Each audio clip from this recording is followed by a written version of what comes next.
Iglesia, abramos nuestras Biblias, queridos hermanos, en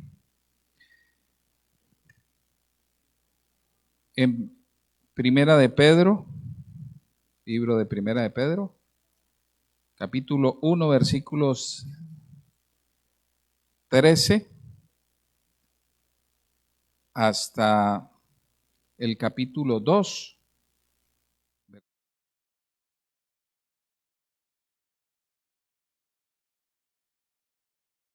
Primera de Pedro, capítulo 1.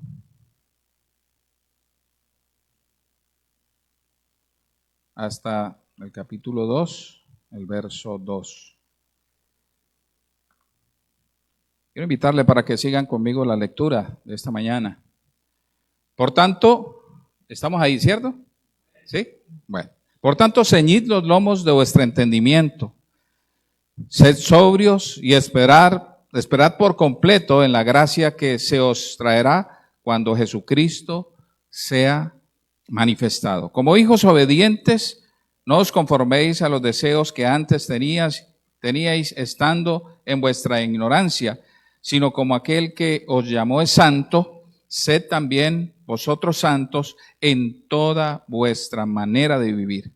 Porque escrito está, sed santos porque yo soy santo.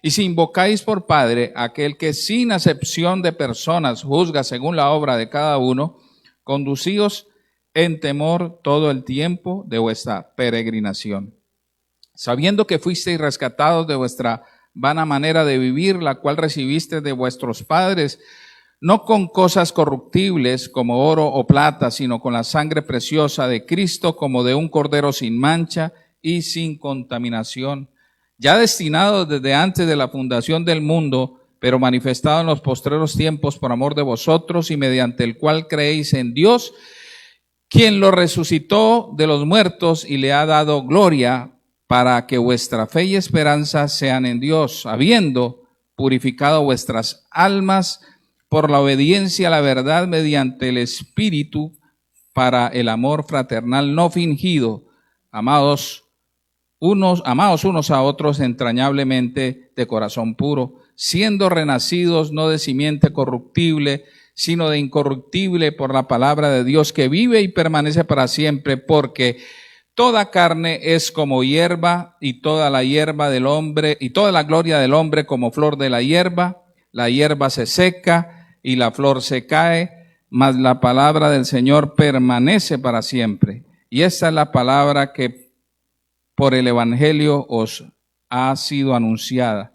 Desechando pues toda malicia, todo engaño, hipocresía, envidias y todas las detracciones, desead como niños recién nacidos la leche espiritual no adulterada, para que por ella crezcáis para salvación. Oremos, hermanos. Bendito soberano Dios, te agradecemos, porque nuevamente estamos hoy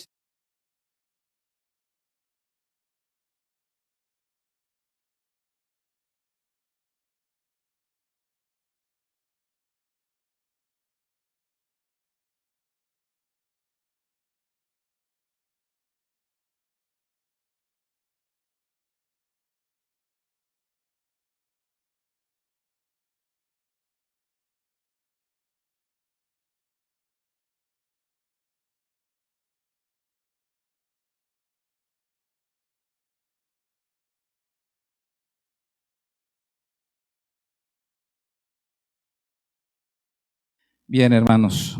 Hace unos días, o más bien hace unas semanas, queridos hermanos, tuve el hermoso privilegio de ser invitado a la iglesia de Villa del Rosario a compartir allí el mensaje o la enseñanza de ese domingo.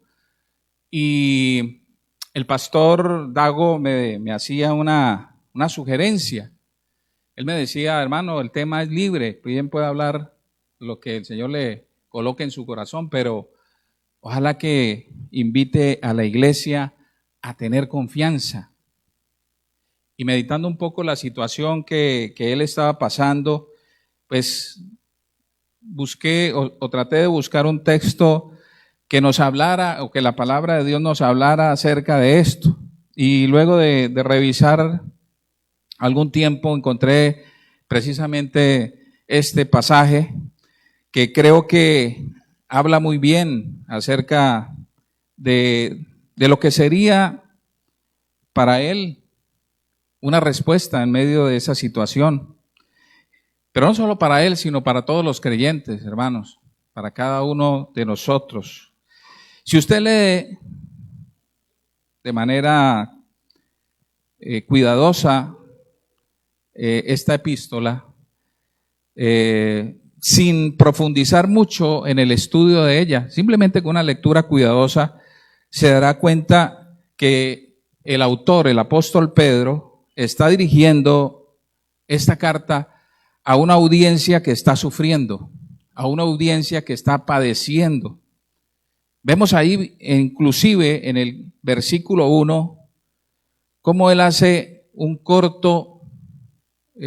una corta presentación de sí mismo. Él dice: Pedro, apóstol de Jesucristo.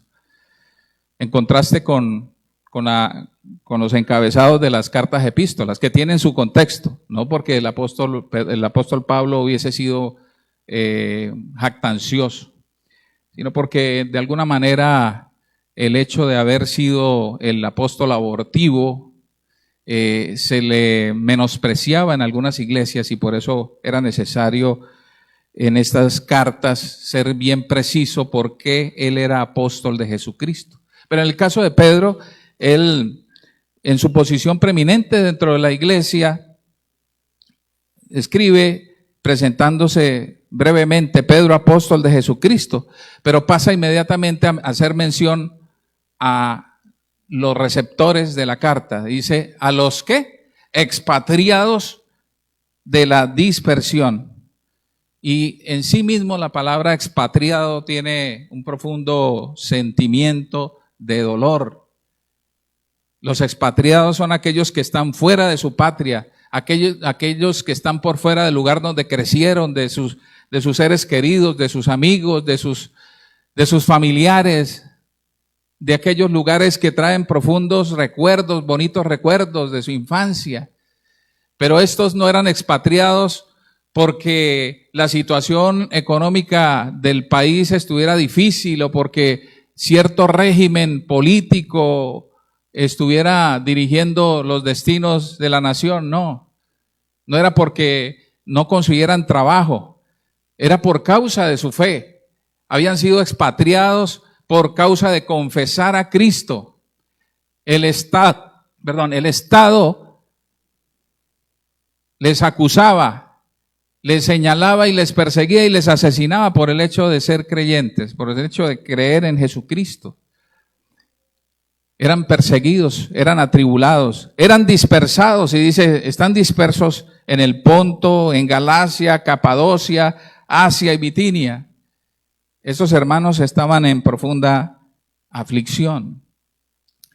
Y esta carta, entonces, consideré yo que es perfecta para responder a la pregunta que cualquiera de nosotros nos hacemos cuando estamos padeciendo algún sufrimiento. Y es: ¿qué debemos hacer? ¿Qué debemos hacer? Le pudiéramos preguntar a nuestro pastor, a algún hermano, o inclusive al mismo Dios: Señor, ¿qué hacemos en estas circunstancias? ¿Cómo debería yo responder? ¿Cómo debería yo actuar ante la adversidad o a la dificultad que estoy presentando en mi vida? Y el apóstol aborda esta situación, querido hermano, presentándolo desde presentando dos elementos que hacen parte de la vida del cristiano. La primera, presentando el bendito contraste, le he llamado yo así. Permítame que me tome esa licencia de tomar ese nombre o de colocar ese nombre a lo que considero la realidad o parte de la realidad como cristianos. El bendito contraste. ¿Y en qué consiste este bendito contraste? El bendito contraste consiste en el hecho de que conocer al Señor Jesucristo es el mayor regalo que hemos recibido de Dios. Y ahí lo hace mención el apóstol Pedro de lo que conlleva el haber sido alcanzados por la gracia de Dios. Versículo 3 dice: bendito el Dios y Padre de nuestro Señor Jesucristo, que su grande misericordia nos hizo renacer. Entonces, el Señor nos hizo renacer. Nos hizo renacer, nos dio vida. En el versículo 2 dice que fuimos elegidos desde antes de la fundación del mundo, elegidos según la presciencia de Dios, del previo conocimiento de Dios, de la previa decisión de Dios, de la decisión de antes de la fundación del mundo, para ser santificados, para obedecer y ser rociados por la sangre de Cristo, para ser renacidos, dice el apóstol Pedro, para una herencia incorruptible, incontaminada e inmarcesible, guardada en los cielos para vosotros o para nosotros, en este caso. También nos dice que en ese bendito contraste nosotros disfrutamos del gozo de nuestra salvación. Lo dice allí en el versículo 6, dice: en lo cual vosotros, ¿qué? Os alegráis. Es un motivo de gozo. Y parte inherente de la salvación es poder agradecer a Dios por lo que Él ha hecho en nosotros. Estamos agradecidos, hoy hemos agradecido al Señor por tantas bendiciones, pero la mayor gratitud que tenemos para con Él es el hecho de que nos haya salvado de su ira, del juicio venidero. Pero el contraste está aquí, hermano, en que por otro lado, siendo nosotros elegidos, renacidos, guardados y disfrutando del gozo, dice también en el versículo 6, aunque ahora, por un poco de tiempo, y aquí en la versión Reina Valera dice, si es necesario, como si fuera opcional, pero la versión, el idioma original dice, es necesario. De hecho, así lo traducen otras versiones. Aunque ahora por un poco de tiempo es necesario que tengáis que ser afligidos en diversas pruebas.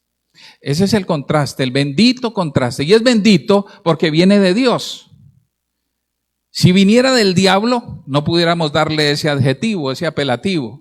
Pero Dios ha dispuesto salvarnos y juntamente con la salvación darnos también la aflicción. Y es lo que dice Pablo en la epístola a los Romanos, capítulo 8, versículo 17, dice, y si hijos, también herederos de Dios y coherederos con Cristo. Y dice aquí, si es que padecemos juntamente con Él, para que juntamente con Él seamos glorificados. El 18 dice, pues tengo por cierto que las aflicciones del tiempo presente no son comparables con la gloria venidera que en vosotros ha de manifestarse. Entonces este contraste nos dice, hermanos, que hay dos elementos importantes en la vida del cristiano: la presencia de Dios y todo lo que conlleva su amor y gracia para con nosotros, pero también la realidad de que estamos siendo probados por fuego, que estamos atravesando dificultades.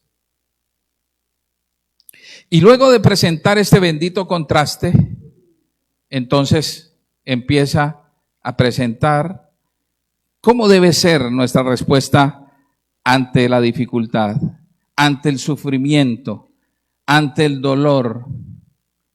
Y en el versículo 13, el punto donde iniciaba nuestra lectura el día de hoy, en esta mañana, dice, por tanto, conforme a esta realidad, es lo que dice el apóstol Pedro, en consonancia a esto que les acabo de decir, queridos hermanos, que hemos sido hechos para la gloria de Dios, pero también hay una realidad en nosotros conforme al plan de Dios de ser formados, de ser probados por el fuego.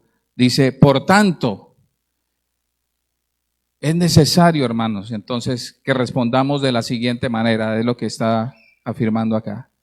Y nos dice lo siguiente: ceñid los lomos de vuestro entendimiento, sed sobrios y esperad por completo en la gracia que se os traerá cuando Jesucristo se ha manifestado. Entonces, la primera recomendación que hace el apóstol es: confíen en Dios. Confianza en Dios, hermanos. Y mire cómo lo dice. En el 13, lo leíamos, dice: ceñid los lomos de vuestro entendimiento. De pronto, una expresión un poco común para nosotros. Pero en tiempos bíblicos, el ceñirse tenía que ver con una actitud de guerra, una actitud de preparación. Las túnicas eran vestimentas sueltas hasta abajo, propias por la temperatura y propias para la actividad pastoril, para la actividad agrícola, para una vida de poco movimiento o movimientos, digamos, no tan rápidos.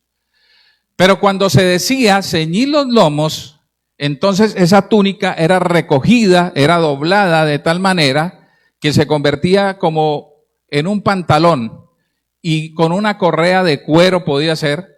Entonces era ajustado de tal manera que el pastor se convertía en un guerrero, en un soldado dispuesto para la guerra. Entonces, ceñir los lomos del entendimiento o ceñir los lomos era un llamado ¿a qué? A estar preparados para la batalla. De hecho, Pablo así lo dice en Efesios 6, versículo 14. Dice que debemos estar ceñidos ¿con qué? Con la verdad.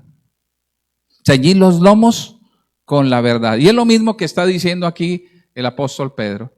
Debemos estar atentos, debemos preparar nuestra mente, nuestro entendimiento ahí tiene la misma raíz del idioma griego para designar la mente del hombre, el entendimiento del hombre. Nuestra fe no es una fe ciega, sino que nace de la razón, de entender a Dios, de conocer a Dios. Y aquí nos dice que debemos estar preparados, ceñidos los lomos del entendimiento por medio de la palabra de Dios. Pero también nos dice que debemos ser sobrios. Ser sobrios tiene que ver con tener lucidez y claridad en cada pensamiento, decisión que tenemos, equilibrio, tener templanza. Lo contrario a la sobriedad es la ebriedad. Entonces vemos a una persona ebria y vemos a una persona que no coordina, que no es capaz de incluso caminar bien, que no puede hablar bien. ¿Piensa con lucidez una persona borracha? No. Incluso no ve bien, porque dicen que hasta los tragos se embellecen, ¿cierto? ¿Sí o no? Y ven bonitas a las personas. Pero nosotros, en nuestro entendimiento, dice el apóstol, debemos ser sobrios, tener equilibrio y templanza en nuestro actuar. Para luego entonces decir, allí mismo en el 13, esperad por completo en la gracia que se os traerá cuando Jesucristo sea manifestado. Y mire que cuando dice espere en la gracia, está hablando de tener confianza, de tener fe, de tener esperanza por completo, dice. ¿Pero en qué? En la gracia que se os manifestará cuando Jesucristo sea también manifestado. O sea, no es una respuesta inmediata. A veces nosotros estamos esperando respuestas inmediatas a nuestras oraciones, pero habrán oraciones que serán respondidas el día en que el Señor vuelva. Y es lo que nos está diciendo aquí. Y le decía a los hermanos que estaban padeciendo persecución, hermanos, es probable que ustedes mueran. Es probable que ustedes sufran mucho más de lo que hasta ahora estén sufriendo. Pero esperen por completo en la gracia que será manifestado cuando Cristo sea manifestado. Y esa es nuestra esperanza, hermanos. Este mundo es temporal. Y eso es lo que dice el apóstol Pablo también, ¿no? Esta leve tribulación momentánea. Es una leve tribulación, porque al lado de la eternidad que pasaremos con el Señor, es leve, hermanos. Algunos están esperando a que se acabe rápido este año, ¿no? Porque pensamos y decimos que las tragedias están asociadas al año, ¿no? Y el año entrante es bisiesto, imagínense. Y algunos dicen, ay, Dios mío.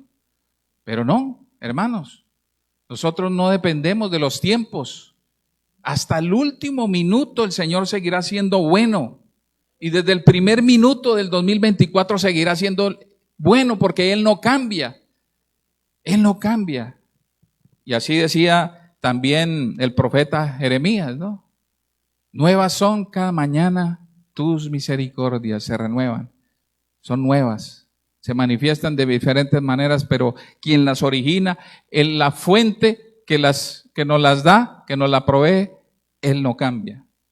Entonces, querido hermano, la primera respuesta del cristiano frente a la dificultad, frente al sufrimiento y frente al dolor debe ser confianza en Dios.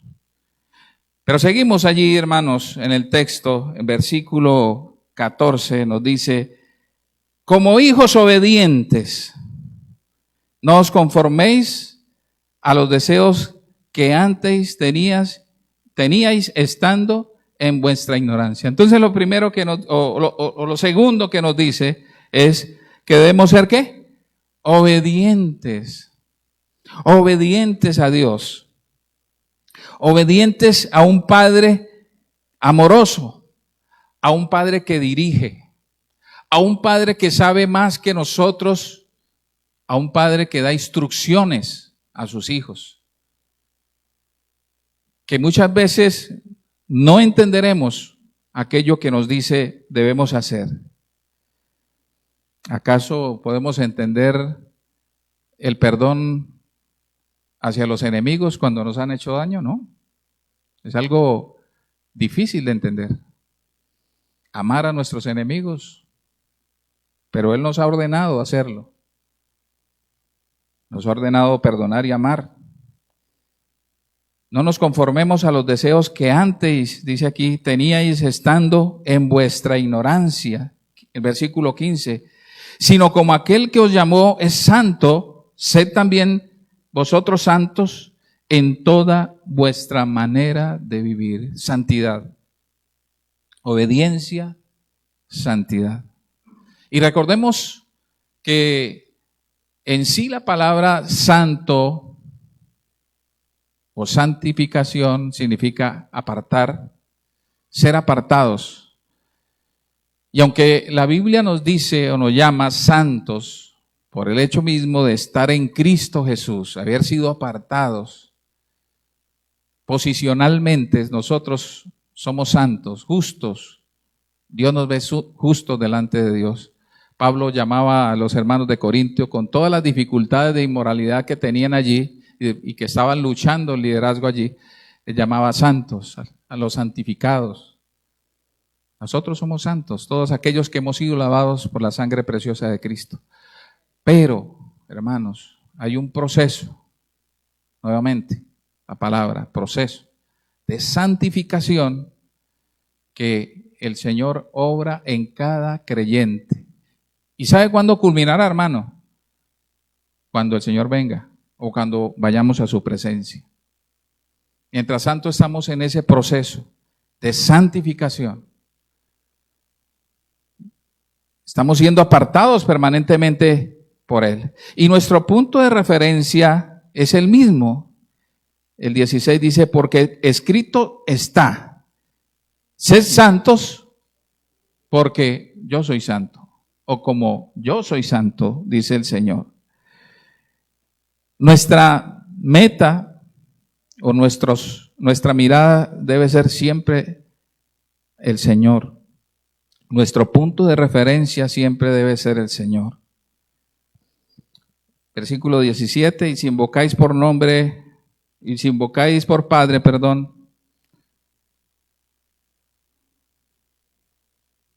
aquel que sin acepción de personas juzga según la obra de cada uno, conducíos en temor todo el tiempo de vuestra peregrinación. Temor de Dios. Temor de Dios. Obediencia, santidad, temor de Dios. Interesante la reacción que recomienda Pedro, ¿no? Ante la persecución, pudiera haber dicho, utilicen los instrumentos legales que da la ley romana para que ustedes no sean perseguidos.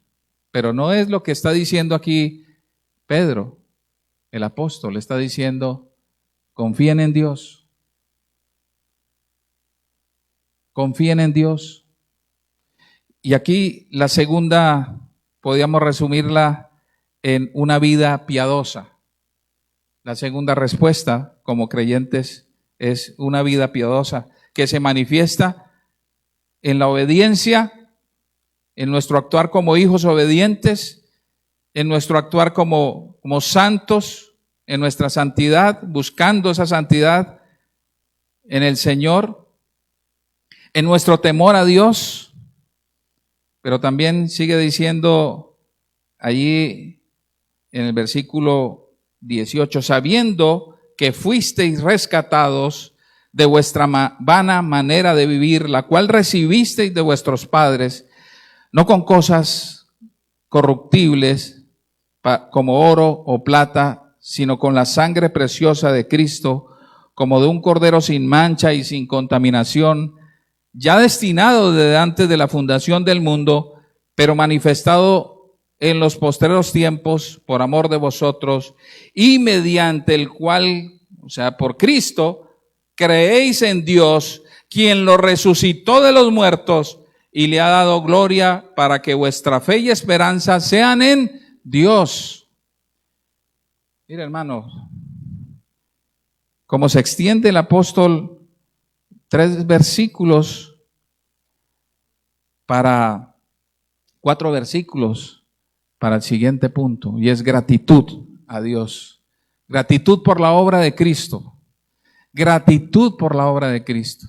Una vida piadosa, además de tener obediencia, santidad, temor, tiene gratitud delante de Dios. Pero gratitud ante todo por la obra de Cristo Jesús.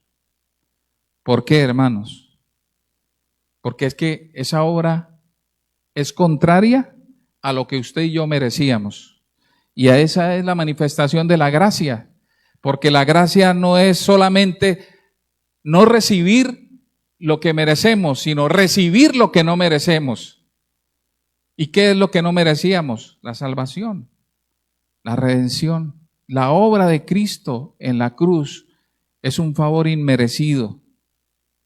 Y es inmerecido porque no teníamos la capacidad para merecerlo. Y si merecíamos algo era la condenación. Mas sin embargo, a Él le plació apartar a su Hijo, señalar que su Hijo viniera, su Hijo eterno viniera para salvarnos y para darnos vida. Una vida que es para su gloria.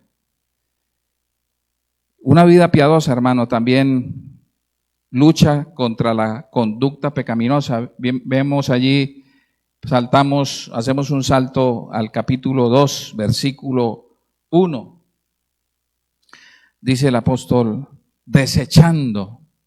Y me llama la atención que ese verbo está en una forma de accionar permanente, lo que llaman los gramáticos en gerundio. No está ni en pasado, no está ni en presente ni en futuro, sino está en un permanente, continuo actuar. desechando, es decir, permanentemente debemos hacer este actuar, esta acción, desechando. ¿Por qué? Porque permanentemente también estamos expuestos a ello. ¿Y qué debemos desechar según la recomendación de la Escritura?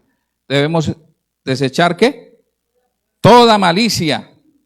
Y aquí malicia, a veces nosotros usamos mal, o no mal, sino se hacen regulares algunos usos de las palabras y a veces decimos o usamos las palabras y pierden el sentido real, ¿no? O original. A veces decimos malicia como aquella pericia que tienen las personas, ¿no? Inclusive utilizamos términos como la malicia indígena, ¿no? Que tiene, y ese niño es como malicioso, o sea, es como vivaracho, ¿cierto? Pero el término acá malicia no se refiere a eso. Aquí la malicia está haciendo referencia a toda mala voluntad, a malos deseos contra otro, a un resentimiento o amargura por alguien. Es maldad pura. Es maldad que se hace evidente en aquellos que no conocen la verdad.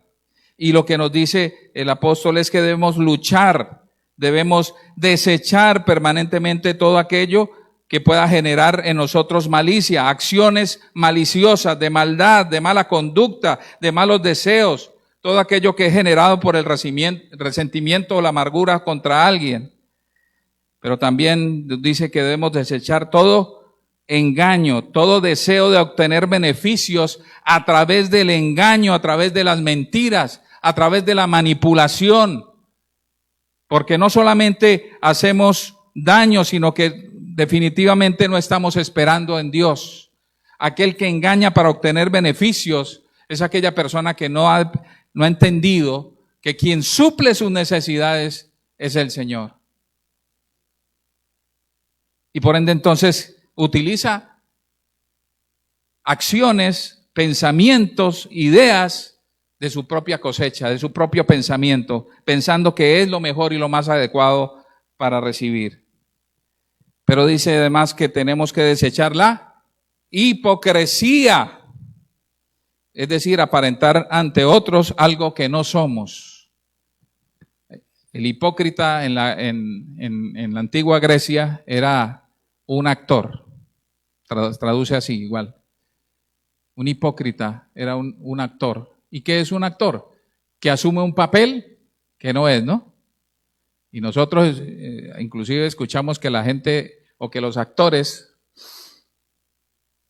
dando entrevistas dicen que cuando hacen el papel de villano se encuentran que cuando van afuera y se encuentran con la gente los insulta, ¿sí o no? Y les dice, ¿usted por qué es tan malo? ¿Usted por qué le hace eso a la cieguita? ¿Sí? Al mochito, ¿por qué usted se mete con ellos? ¿Cierto? Es un buen actor. Pues el hipócrita es un buen actor, etimológicamente hablando. Porque asume un papel que no es. Por eso decía alguien que la mejor manera de conocer a un hipócrita en la iglesia es conociéndolo en su casa. ¿Cómo actúa? ¿Cómo obra en su casa? Es piadoso en la iglesia y en su casa maltrata a su familia, a su esposa, a sus hijos. Actúa impíamente. Dice además que debemos desechar envidias. O sea, desear todo lo que el otro tiene, deseando a la vez que el otro no tenga. Nosotros somos, o el ser humano, hablando del ser humano, somos de esa naturaleza. No solo deseamos lo que el otro tiene, sino que además deseamos que el otro no lo tenga. Partida doble. Y dice que eso también contamina el corazón de aquel que está pasando por un proceso de sufrimiento. Y por último dice, y todas las detracciones, murmuraciones, es lo que dice aquí, difamaciones, con la intención de dañar la reputación de alguien. Debemos eliminar todo aquello que afecte la imagen de nuestro hermano o de nuestro prójimo. Entonces, queridos hermanos, hasta este versículo, Pablo nos guía, el apóstol Pedro, o Dios, a través del apóstol Pedro, nos guía a tener una vida piadosa. Pero ya, por último, nos hace una tercera recomendación, y es desear la palabra de Dios. Desear la palabra de Dios. No solamente debemos tener una vida piadosa, no solamente debemos confiar en Dios, debemos además desear la palabra de Dios. Y mire, aquí el apóstol va un poco más allá. Aquí no está diciendo deben leer la Biblia, deben leer la palabra de Dios, deben meditar la palabra de Dios, deben memorizar la palabra de Dios, deben actuar conforme a la palabra de Dios. Todo eso tenemos que hacerlo, claro que sí. Pero el apóstol Pedro, tengo a Pablo en la mente, pero el apóstol Pedro se va más allá y dice que lo primero que tenemos que hacer es desearla. Y nos da un punto de referencia. ¿Cómo debemos desearla? Como niños recién nacidos,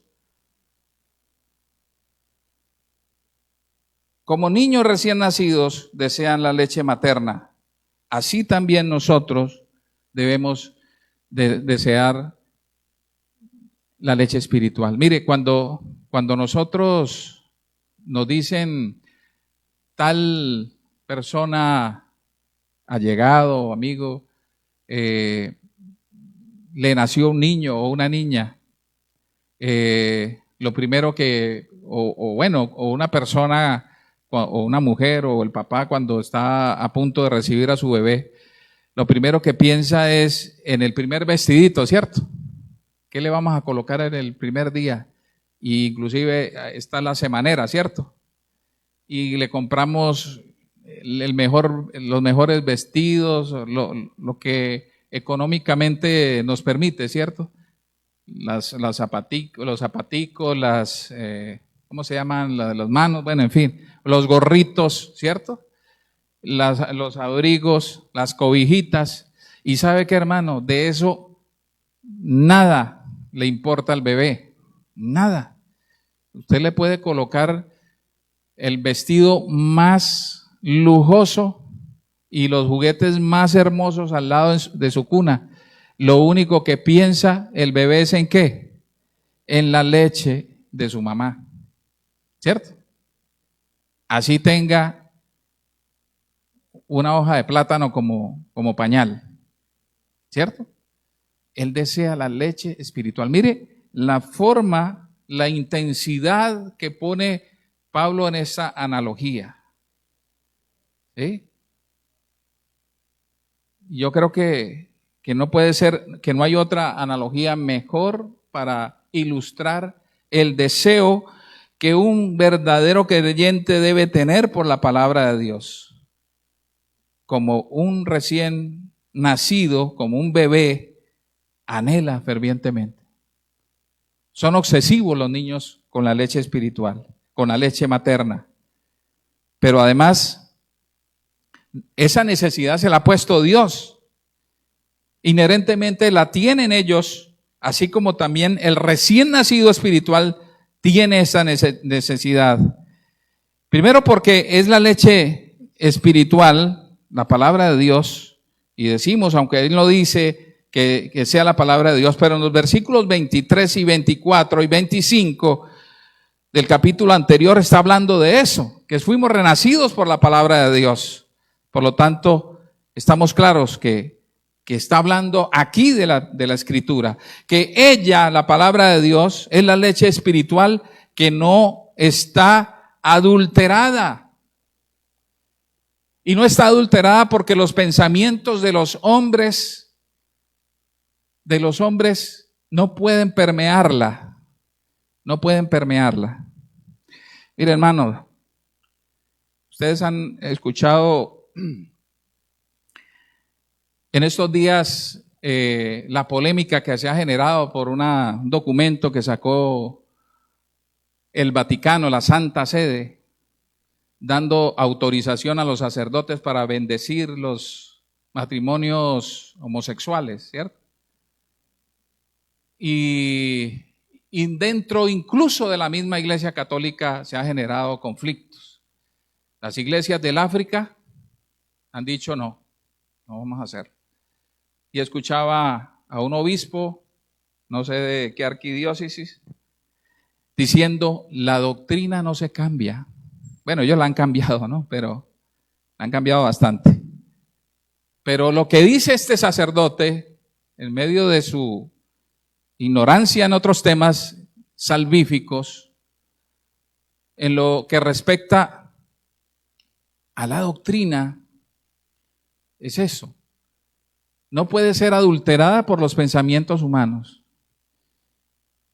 Y una de las críticas que se le hace a la iglesia cristiana en general es que tiene que modernizarse, dice el mundo.